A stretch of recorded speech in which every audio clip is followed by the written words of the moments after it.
Alors, monsieur Billings, qu'est-ce qui vous amène ici? Je suis venu vous voir pour raconter mon histoire. Je suis pas allé voir un prêtre parce que je suis pas catholique. Je suis pas non plus allé voir un avocat parce que j'ai rien fait qui énerve la justice. J'ai tué mes enfants. Tous les trois. Un par un. Je les ai tués tous les trois. Vous voulez dire que vous les avez réellement tués ou... Non. Non, mais je suis responsable de leur mort. Ni il y a 5 ans, Charles il y a 3 ans et en 17 années. On les a assassinés. Seulement personne ne veut me croire. Comment ont-ils été assassinés? Qu'est-ce que c'est ça? Pardon? L'armoire derrière Cassia. Une armoire. Une armoire dans laquelle je range mon impair. Ouvrez-la.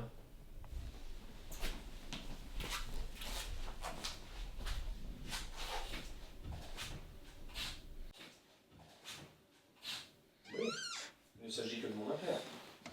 Merci.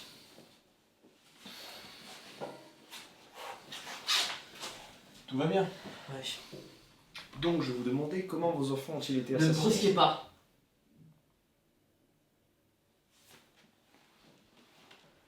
Je suis pas comme tous ces gens qui sont venus vous voir parce qu'ils voulaient parler de leurs problèmes ou qui se prennent pour Napoléon ou alors qui vous racontaient leur enfance parce que leur mère ne les aimait pas. Moi, je suis juste venu raconter mon histoire et partir. Très bien. Allez-y, je vous écoute. Prenez votre temps.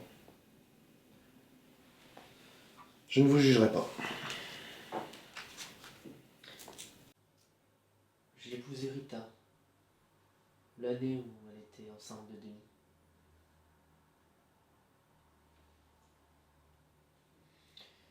J'ai quitté la fac, mais je suis allé trouver un travail. Mais c'est pas grave, je les aimais tous les deux.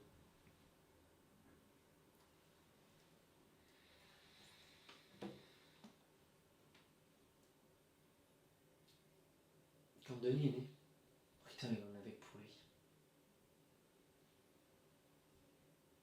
C'est peut-être comme ça les femmes. Qui a tué vos enfants?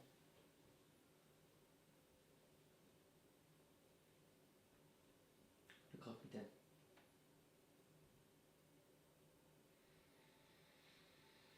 Le croque-mitaine les a tués tous les trois. Il est sorti du placard et les a tués.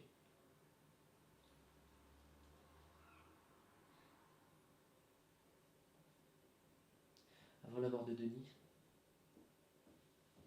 il n'arrêtait pas de crier. C'est totalement insupportable. Ce gosse, il était à tuer. Chaque fois pour le faire dormir, je lui faisais une fessée. Si jamais il a les trucs qu'il veut maintenant, mais ce gosse, il devient pourri. C'était pour la veilleuse ou pour le biberon, je sais pas trop.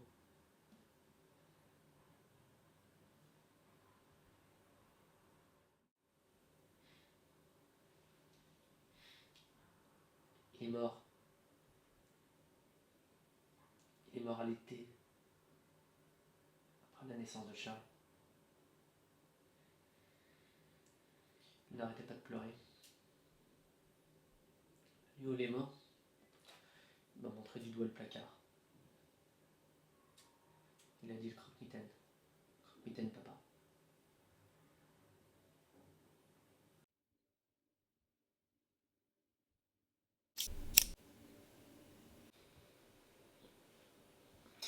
J'éteignais la lumière. Et ensuite, que s'est-il passé? Je suis allé voir Rita. Je lui ai demandé ce qu'elle avait raconté à Denis. C'était quoi ces histoires de monstres? Elle me disait qu'elle avait rien raconté. Je l'ai traitée de menteuse. J'avais pas un boulot facile cet été-là. J'étais dans un entrepôt de soda. Je devais charger des caisses toute la journée.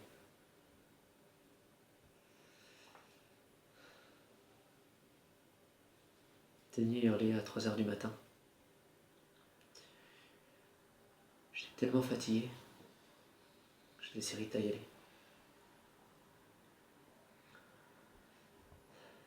Elle a hurlé. Je suis allé la voir.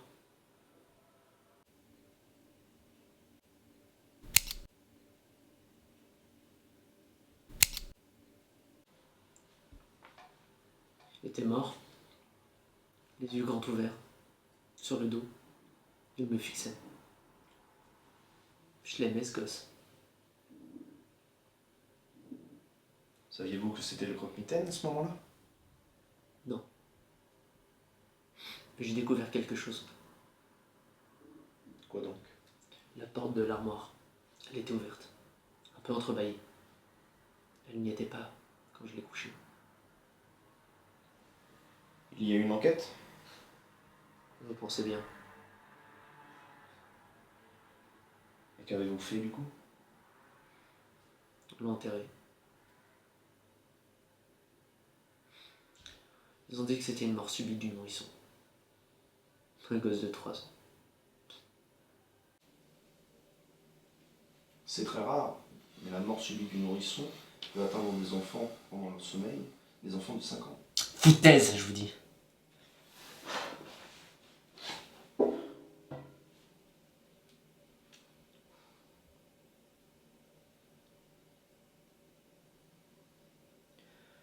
Nous avons mis Charles dans la chambre de Denis, un an après son enterrement. Et que s'est-il passé? Je voulais pas.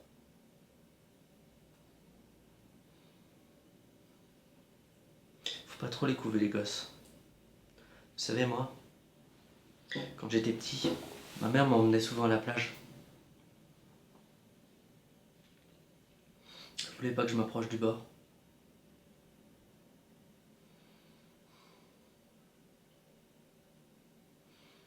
Je croyais qu'il y avait des requins. Tous les jours, elle était en train de gueuler comme ça. Vous savez ce que ça fait?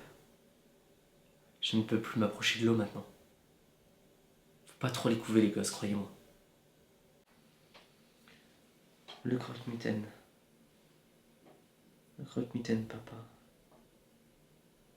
Ça m'a fait un choc. Exactement les mêmes mots que Denis. J'aurais voulu la prendre avec moi cette nuit-là.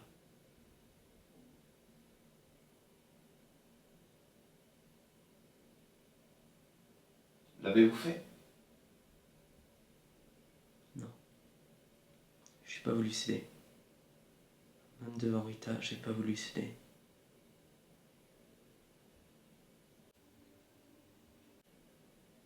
Voulez-vous que je l'ouvre? Non.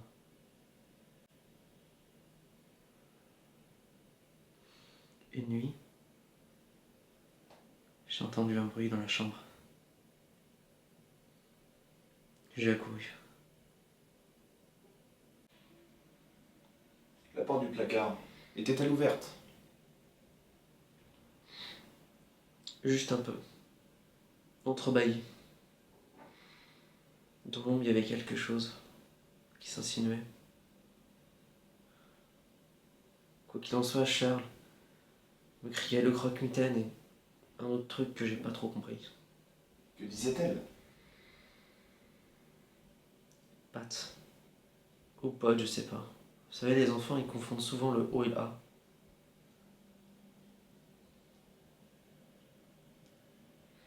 Enfin, quoi qu'il en soit, quand je suis rentré dans la chambre, j'ai dit à Rita qu'elle avait vu des ombres à la fenêtre. Porte. Pote. Porte. Peut-être qu'elle essayait de vous dire porte. C'est possible. Enfin, je pensais plutôt qu'elle avait dit pattes. De grandes pattes. Avez-vous regardé dans le placard? Ouais. Mais il n'y avait rien. Charles était morte sur le dos. Elle me regardait avec ses yeux grands ouverts. J'ai l'impression qu'elle était plutôt en train de me dire que c'est de ma faute si tout ça est arrivé. Les médecins ils m'ont dit que c'était des convulsions, mais des convulsions chez un enfant, Ça arrive pas parce que leur tête est trop baissée pendant qu'ils sont en train de dormir. Non, ça arrive parce qu'ils sont morts de terreur.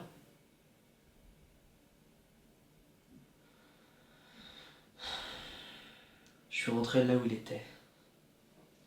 Rita, elle non. Elle était sous sédatif à l'hôpital. La mort de chien l'avait totalement anéanti.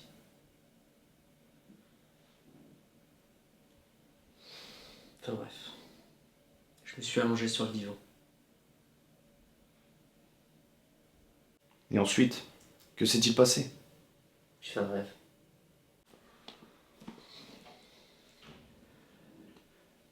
J'étais dans une chambre noire. Je voyais rien. J'entendais juste bruit de griffes qui martelaient sur le parquet. Et ensuite? Ça puait. Les algues. Ensuite, je me suis réveillé. Et je croyais qu'il était juste devant moi, en train de me regarder. Il n'y avait personne. Juste cette odeur d'algues qui était toujours là.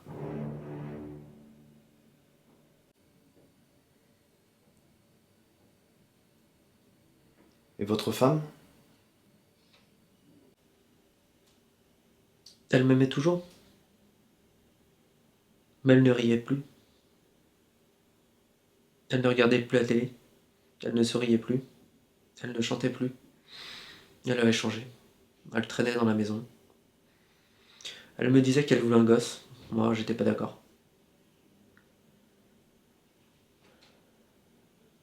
Un an après, on a eu Andy. Elle chantait de nouveau. Riait de nouveau. Elle tricotait et regardait la télé.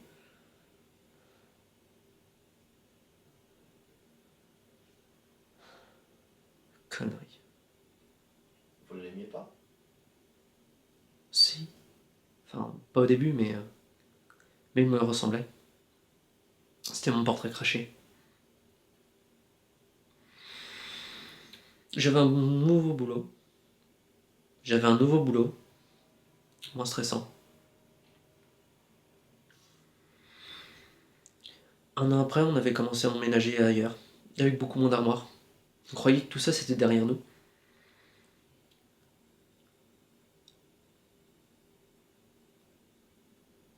Nouveau voisin, nouveau quartier.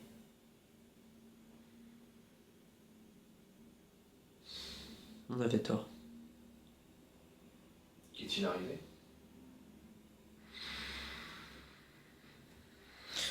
Quelque chose avait changé. Au début, je mettais mes chaussures devant l'armoire. J'avais peur qu'ils viennent pour me prendre Andy. Je me souviens qu'il y avait des bruits dedans, comme dans l'ancienne maison. Ça a pris un an pour qu'ils le retrouvent.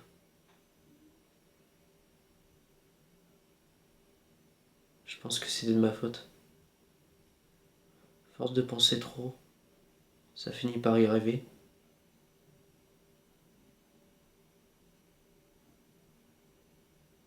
Vous savez, c'est un peu comme Dracula, loup-garou, Frankenstein. C'est peut-être ça les monstres de gosses. Peut-être que c'est vrai.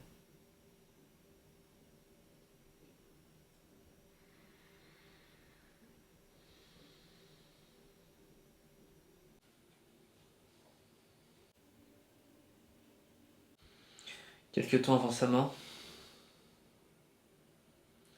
je trouvais fréquemment les placards ouverts.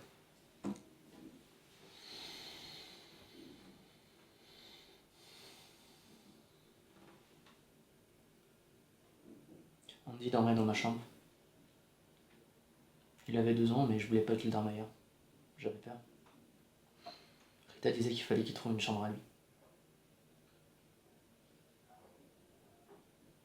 Mais vous y êtes résolu, n'est-ce pas? Oui.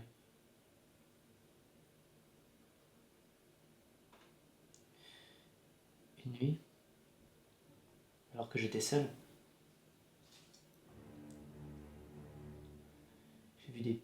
traces de pas qui allaient vers l'armoire.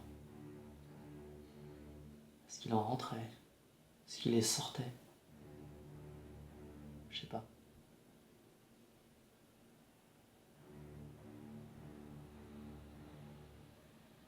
Vers 3 heures du matin, j'ai entendu du bruit. Je sentais quelque chose bouger, je crois que c'était la pendule. Non. 3 heures du matin, tout est noir. J'entendais ce bruit, craquement. Comme si qu'il était là. Comme s'il voulait que vous sachiez qu'il soit là. C'était un bruit. Alors j'ai mis des Andy dans la chambre à côté. Je me disais qu'il était faible. Déjà la première nuit, il avait crié.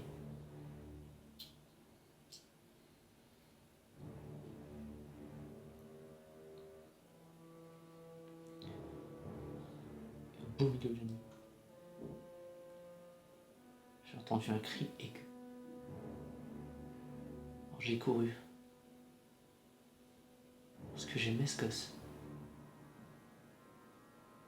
Il était là. Devant moi. Continuez. Il avait un visage d'épouvantail.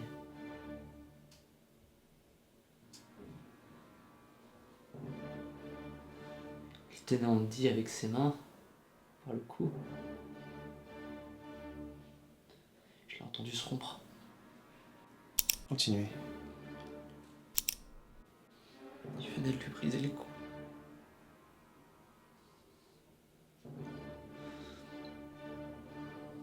Alors j'ai fui. Je suis allé dans un bar et j'ai appelé la police. Est-ce que vous pouvez imaginer pire lâcheté? J'ai revenu le lendemain matin. Andy me regardait avec ses yeux vides, accusateur. Et la porte du placard, elle était ouverte.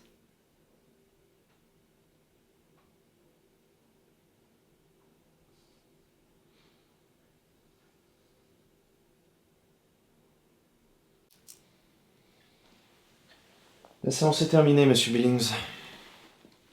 Prenez rendez-vous auprès de ma secrétaire pour la semaine prochaine. Nous continuerons cette conversation la prochaine fois. Je suis juste venu raconter mon histoire. Vous me débarrassez un peu. J'ai menti à la police et à Rita.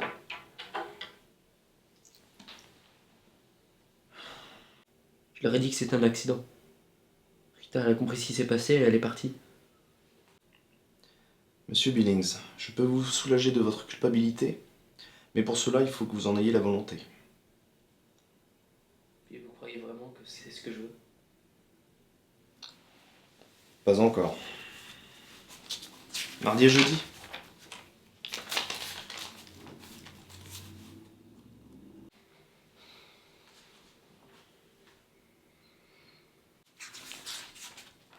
Prenez rendez-vous auprès de ma secrétaire.